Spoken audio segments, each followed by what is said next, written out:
नमस्कार. शहाद्यात MIM कार्यकर्त्यांची भाजप महिला आघाडीच्या कार्यकर्त्यांना शिवीगाळ. शहादा पोलीस ठाण्यात 2 जणांविरुद्ध गुन्हा दाखल.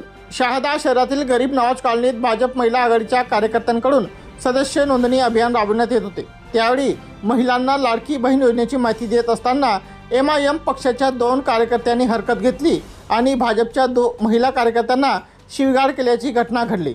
या प्रकरणी दोघांविरोधात शहादा पोलिसात गुन्हा नोंदवण्यात आला असून शहादा पोलीस ठाण्यात भाजप कार्यकर्त्यांची यावेळी मोठी गर्दी केली होती. भाजप पक्षाकडून राज्यात भरात सदस्य नोंदणी अभियान सुरू आहे. गुरुवारी शहरातील गरीब नवाज कॉलनीत भाजप महिला आघाडीच्या कार्यकर्त्यांनी सदस्य नोंदणी केली.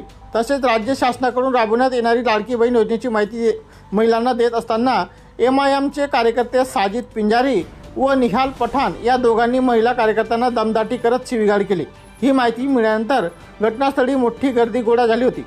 पोलीस निरीक्षक निलेश देशले तात्काळ घटनास्थळी दाखल झाले. त्यांनी परिस्थिती नियंत्रणात आणली. दोन्ही पक्षांच्या कार्यकर्त्यांना पोलीस ठाण्यात आणले. यावेळी भाजप महिला आघाडीच्या कार्यकर्त्यांनी दिलेल्या फिर्यादीवरून MIMच्या दोन्ही कार्यकर्त्यांविरोधात भारतीय न्याय संहितेचे कलम 126, 2 व 79 अन्वये गुन्हा दाखल करण्यात आला आहे.